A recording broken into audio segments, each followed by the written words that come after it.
I'm joined today by the CEO of the Championship Darts Corporation, Peter Citera. Peter, how are you? Hey, Burton, doing wonderfully. It's good to be back with you. Always enjoy being on the Dartscast. Of course, I've had you on a couple times before, and as you mentioned right before we started recording, you're on for our 301st episode. So I have to start by asking, when you're playing 301, what double do you try to get in on? I typically like the tops, but typically it's double one that I end up actually hitting. So, and it's an honor to be with you on your 301st episode. I think last time I was joking about me being on for the 300th, so we missed it by one, but definitely a good darts number. Yeah, I usually don't get in on 301 double in, but otherwise maybe double one would be the double. Now, a busy week for the CDC with the first ever cross-border challenge taking place in Jersey City. How's the preparation going to launch this new event this weekend? You know, it's going real well. Obviously, it's crunch time, and so we've got staff on the ground in Jersey at the moment. David Irete, our production director, is there with a few of our staff. And, we're doing some last minute preparation, getting graphics, prepping for commercials.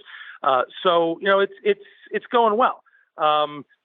Anthony Eugenia did yeoman's work putting together a run of show. And so, we've got a real tight plan to follow, and we're excited to put it on. I can't wait to see what this event becomes. Preparation's going great. Now, of course, it was an event which you first announced back in November of last year. 16 players, 8 Americans, 8 from Canada, facing each other in the first round. And the winner gets a spot in the U.S. Darts Masters in June. When the event was first announced, you mentioned about reigniting the rivalry between the United States and Canada. So talk us through how this event came about. So, this event is interesting. Usually when we come up with events, we've got some sort of long-standing plan, and we start to add events to the calendar, as they seem to make sense.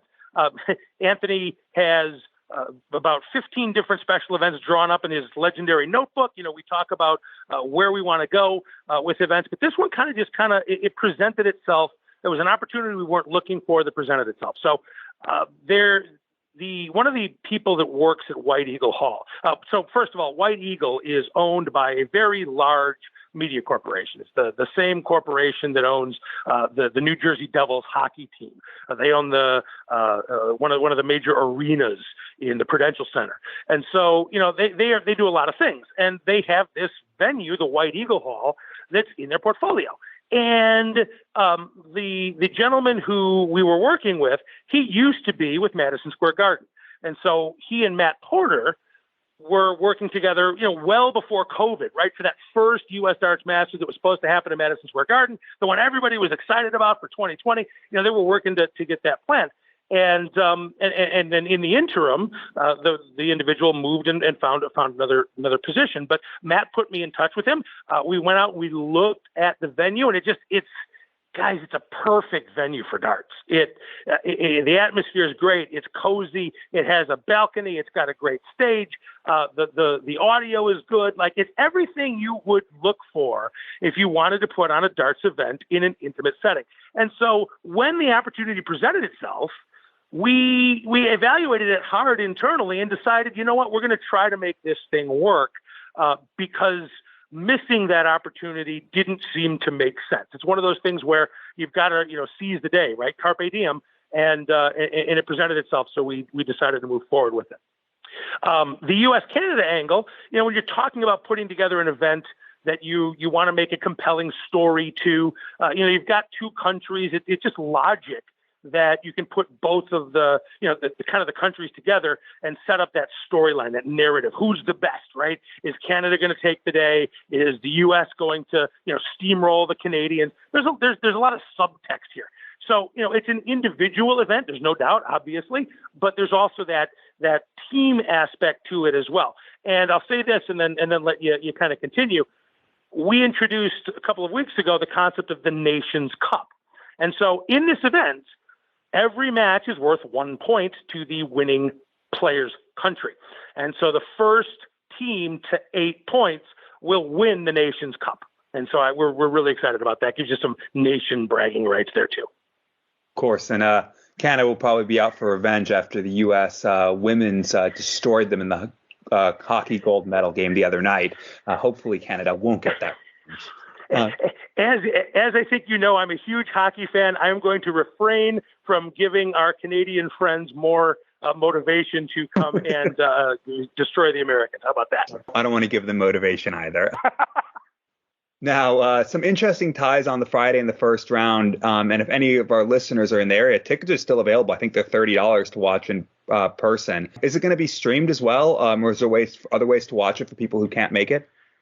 Yes, as a matter of fact, it will be. I know we haven't announced that yet. We've been working on some things behind the scenes that we had hoped to bring to fruition before this event, which is why we've kind of been mum on where we're streaming. But we are definitely streaming. We will be live on PDC TV, and we will also be live on our YouTube channel, which is at YouTube at Champ Darts. So, we're going to go to a place we haven't typically gone. We've typically been a Facebook kind of when we've publicly streamed. It's typically been to Facebook, but we're kind of committing to making more content available on YouTube. It's better for searching content. It's better for archival content. And so, that's kind of where we decided to go with this.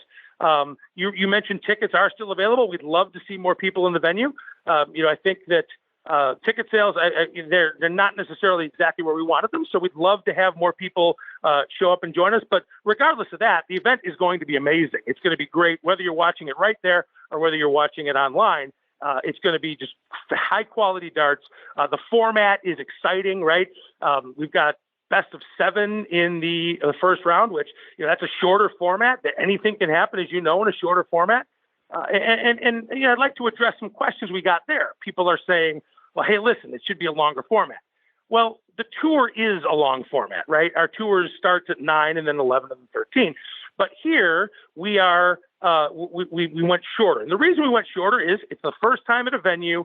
We've got this contract we have to fulfill. It gets real expensive as you go over your contractual time. You start getting into overtime. You start getting into, union costs and all of that. And so we got to manage to a tight timeline. I mentioned that Anthony drew up that show, and it's great. But so that's the reason you see the shorter matches in the early round. And it adds excitement as well. So I think that format is going to make for some great viewing. Now, we just looked ahead, but let's look back. We last had you on at the start of June last year, right ahead of the U.S. Darts Masters, the first ever staging at the iconic Madison Square Garden, the first World Series event in the U.S. in 3 years because of COVID canceling it or postponing it, I guess was the technical term for a couple of years. From your perspective, though, how did that weekend go and how much interest did the event capture across North America? Burton, it was electric. Being in that venue where it was not quite full, but darn near. It was loud. It was raucous. It was exactly, I think, what the PDC wanted. The planning came to fruition and delivered quality competition. And in fairness, both in the U.S. Darts Masters and in the North American Championship, it delivered quality competition, and the crowd did what we wanted the crowd to do. It truly did showcase the fact that we are, capable here in North America of putting together a crowd that understands darts and gets into it and wants to, quote unquote, party. So from that perspective, I don't think it could have been a better of a success than it was.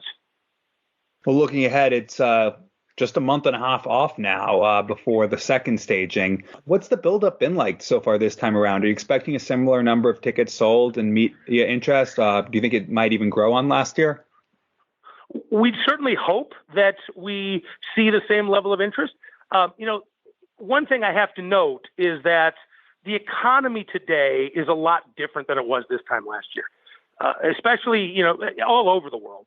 But, here in North America, especially the United States, people are starting to feel the pinch. And I know they're feeling the pinch globally. But, it's interesting when you look at the PDC events in Europe and the PDC events in the UK, they haven't necessarily seen the same level of challenge in terms of getting people to events. I think that has a lot to do with our event as well in terms of, the ticket sales. Right now, it's more expensive. It's a challenge. People have to decide where they're going to commit their dollars.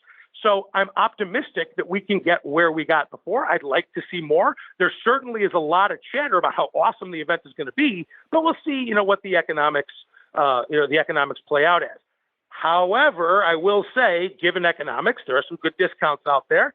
So if you're looking to buy tickets to the PDC U.S. Darts Masters and North American Championship, we actually have a discount code you can use. It'll save you 33% off tickets, which is a great deal.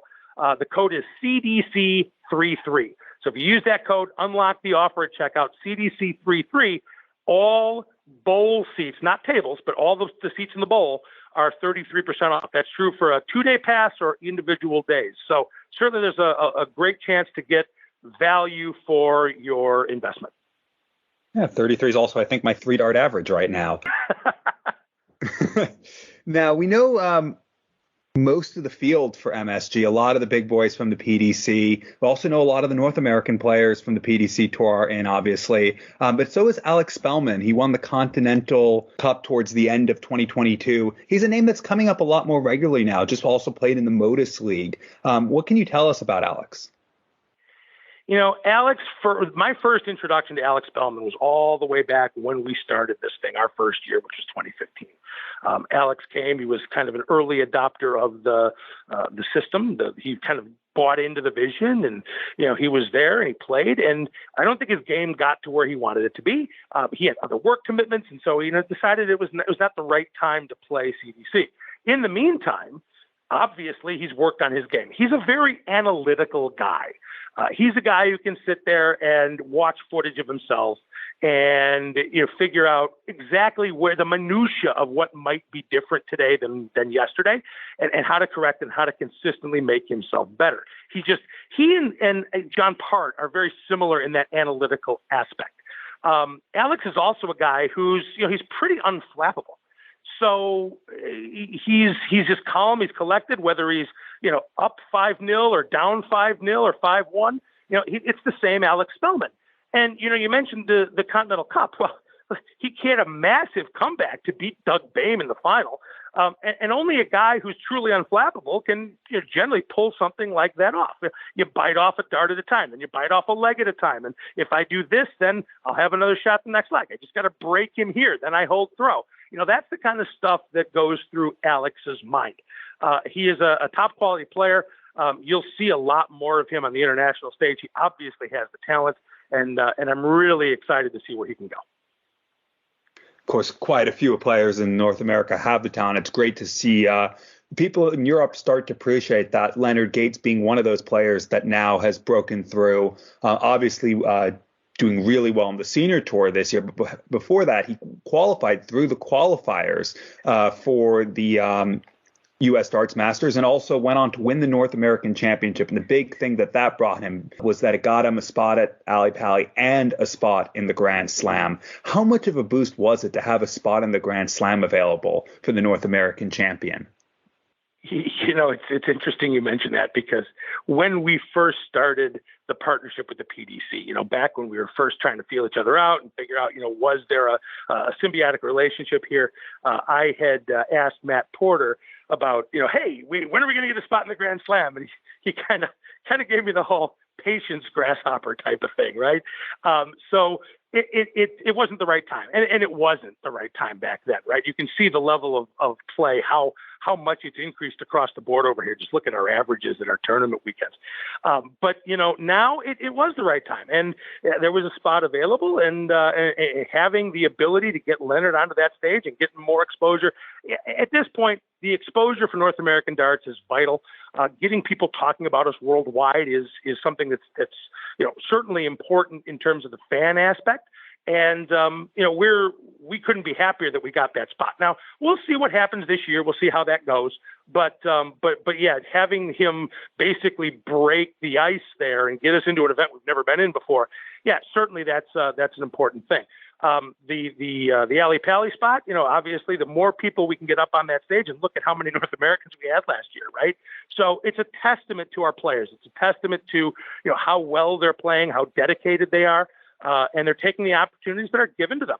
And to be honest, I'm not one to toot our horn a lot, but it's a testament to the fact that the system we built works. And I'm again just really happy to see what's going on, and the next group of players that can come up and get themselves into those international opportunities. Now, of course, you mentioned how important it is to get those North American players on stage. Of course, that is because CDC right now is a U.S. and Canadian based tour. That we saw you last year, you were in Costa Rica for the Latin American and Caribbean qualifier for Ali Pali, where Diego Portela won on a dramatic weekend. We've had Diego on probably more times than almost anyone. And he's mentioned when we've had him on about wanting to work with the CDC to bring more darts to Latin America. Is there any progress or talks going on in that regard? Yeah, actually, there is. And so CDC is kind of the influence on a new organization that we formed. It's in partnership with CDC, right? So CDC is North America. And now we have I'll use the term affiliate. It's not technically affiliated in terms of the way the companies are set up, but for lack of a better term, we'll use the term affiliate, called the Championship Darts Latin America and Caribbean. So CDLC, that is the organization. And, we're in partnership. We've got a number of people who are working with us from the region. Jeff Good, one of our partners in CDC, lives in Costa Rica. So, he's able to take a leadership role in developing the talent down there and developing our plans. Diego Orozco from Costa Rica, Alex Metamora. There's a lot of people who are being able to play a role in growing there. It's a challenge in an aspect. I'm going to ramble here for a little bit because I'm really happy about what we're doing. But it's a challenge in an aspect that obviously, I don't speak a lick of Spanish. And so I'm working with partners that are fluent in Spanish and don't speak much English. So, we've kind of Google Translate has become our friend. But, we've managed to we've got an opportunity that we've taken, the World Cup qualifier. So we are next month in Costa Rica in May. We are going to see at least 15 teams, possibly more, face off for a spot in the World Cup. This is the first time that's been done. We've got people, I believe, if I remember correctly, there are 12 nations represented. I may be off by a couple. Don't hold me to that number. But, we just picked up another nation. We just picked up Uruguay yesterday. I mean, these are people that you would not have seen before, right? And so now we're pulling them together into the global stage. And it's going to be a development process, right? Just like CDC was a development process. We're further now than we were when we started. The floor here is a little bit lower, I think, than when it was here in North America when we started CDC. But we know the process works. And so now the goal is to replicate the process that we made work here down in Central and South America. And so this year, in addition to that World Cup qualifier I just mentioned, which again will be in San Jose, Costa Rica, we are going to expand the World Championship qualification process as well. We are planning 2 weekends. We're going to do one back in Costa Rica, and then we're going to do a second one in Chile. And so we're going to be covering kind of the gamut of Central and South America. And so instead of having a couple of qualifying events, we're going to have we're going to have 2 weekends to qualify as opposed to just one. That's going to in turn build. So the plan, and I'm working with Matt Porter behind the scenes, I have to give thanks to he and the board of the PDC for kind of sharing the vision. They've agreed to come in a little bit and give us a little bit of support for the tour. And so next year we plan to grow to 3 or 4 weekends. You'll probably see us in a Caribbean nation. So we'll probably be in, I believe it's Jamaica we're planning on. And so, in conjunction with the Caribbean Cup. And so, we're going to continue to build it. It's going to be its own tour that's going to eventually stand up and run on its own. The process is long. This is something it's not going to be tomorrow when you start seeing 14 people from Central America go over and start surprising people at the Worlds. You've got to start somewhere. And so we've put the framework and infrastructure in place to be able to really start to see that grow. And again, where it is 5 years from now, I see the passion that these people have and that our players have. And I know that if they continue that dedication, that there's no reason it can't be what CDC is. And just a couple more questions. You mentioned a couple of times now, working with the PDC, doing so for a while now. And of course, the big news recently that the PDC announced a 3-year extension in their partnership with you guys. It's great to have that longevity now and locked in for at least 3 more years. How important is having the PDC support and having that partnership? The partnership is fantastic. Obviously, there are things that we can't do without the PDC's trust and belief. There is no path to the World Championship and the Grand Slam and the World Cup. There is no path to that without the partnership with the PDC. And so it's really rewarding that they they have the trust in us to be able to implement our vision. Obviously, we're a North American tour, so we also need to make sure that we focus on the North American opportunities, not just playing into England and the UK and Germany and all that. We also need to focus on opportunities here in North America. And so, I think you're going to see us try to develop some events that might be a little bit different than you've expected before.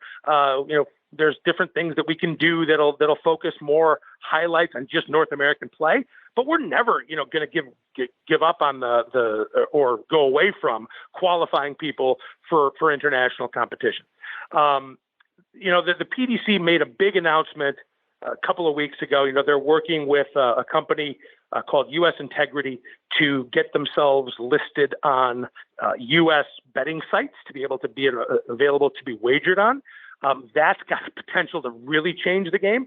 I've been talking with Matt Porter quite a bit about that. I'd love to see us be able to kind of break into that as well. And I think there's a path forward on that. So really excited about where that might go. That opportunity doesn't come without the PDC either. So there's a lot of things that beyond just what people are seeing. There's a lot going on behind the scenes that they're not seeing that are opening doors that would never have been opened had we not had that partnership. So obviously it is vital, but we also have to make sure that we maintain our own identity. And, and that's kind of where we're trying to plan now to figure out, what that looks like, if that makes sense. Now, lastly, last year when we had you on, you talked about the summer series, events that weren't going to be just limited to CDC tour card holders, but were open to anyone. How have those events been received? And I know one of them is on the calendar because it's in my local area, but I think I'll be out of town, so I'm going to miss it. But can you tell us about what's on the calendar this year for the summer series? Of course you're going to miss it, because why would we ever be in the same room at the same time? It's naturally, right? I've already on the other side of the country that weekend, I think, unfortunately. Hey, you know what? At some point, our paths will actually cross. The summer series last year, we did well in some events. We did not so well in others because it was really, the first year of that type of event. The fact that we're open to anybody and we're doing more than just the one event. Like we've done the match play every year, and that was, other than its first couple of years, it was an open entry event. But, we thought that it was time when our calendar is, not overly necessarily busy. Certainly we've got the regular tour weekends, but, we're not dealing with Q schools and other things. We thought it was great to partner with tournaments that are already happening to be able to bring CDC style events to those tournaments. So this year we actually added another event. That tells you kind of how they're going. We're really happy to continue to be able to offer opportunities outside of just our tour card holder, kind of core player base. So this year we're going to be in Cleveland. That's where we kick off. We kick off with the CDC Midwest Melee. These have all got little twists and I think really kind of interesting names. So that's going to be a 301 double in, double out tournament, best of 11. When I mentioned to Matt that we were adding that fifth summer series event, and I kind of sent him the rundown, he comes back to me with just one word. He goes 301, and I said, well, if you think that's great, or you think that's a little out of the box, just wait until I tell you our World Championship qualifier is going to be cricket this year. Obviously, we kind of got a kick out of it. I think it gave him pause for a second, but we wanted to kind of expand. So that's the twist for that event, right? That event's going to be 301. Into the Cascades Classic, that's in Oregon. That's going to happen in June. That's our set play tournament. So 501, single and double out in sets. The shootout, the CDC shootout, which is an event that we started a number of years back, kind of put on hiatus, brought back last year. We're in Pennsylvania. We're at the Steel City Open for that one. That's on June 30th. And that is kind of a shootout, best of 7 all the way through, real short format. Anything can happen there. We move on to the match play. Match play is back where they've hosted us at the Music City Classic now for many years. It's a great partnership. They love having us there. We love being there. And that's our match play event, obviously a win by 2. And then the CDC Congressional, we close out the summer series. It's our Labor Day weekend, Friday, September 1st. We'll be in the Washington, D.C. area at WADA. That's actually the hotel itself is in Virginia, and that is our UK Open style redraw event. So every one of these has a little twist on it, and it's designed to kind of be fun and then give also players that might not normally get our true CDC experience a taste of what CDC is and can be. Well, Peter, thank you so much. I hope the cross-border challenge this weekend goes well, and I'm sure we'll have you on sometime again soon. Yeah, no, sincerely appreciate it. Always great to chat with you guys. And remember, any of those things we talked about, if you're interested in learning more, folks, www.champdarts.com, www.champdarts.com. Information on all the stuff we talked about today. And we hope to see you all at an event this week or this year, excuse me. And Burton, thank you so much for having me. Truly appreciate it.